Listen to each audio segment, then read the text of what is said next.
Hello, welcome to win channel. செந்தமிழ்நாடெனும் போதினிலே இன்பத்தேன் வந்து பாயுது காதினிலே.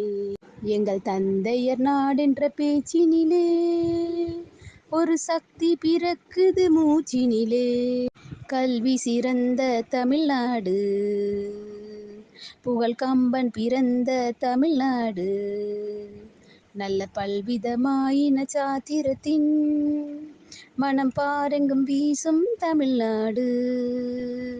வள்ளுவன் தன்னை உலகினுக்கே தந்து வான் புகழ் கொண்ட தமிழ்நாடு, நெஞ்சை அள்ளும் சிலப்பதிகாரம் என்றோர் மணியாரம் படைத்த தமிழ்நாடு. குட்டி பிள்ளைகளா, இந்த பாட்டு பிடிச்சிருந்தா மறக்காமல் லைக் பண்ணுங்கள், சப்ஸ்கிரைப் பண்ணுங்கள், உங்கள் ஃப்ரெண்ட்ஸுக்கெல்லாம் ஷேர் பண்ணிவிட்டு பெல் பட்டனை அமைக்கிருங்க. தேங்க்யூ.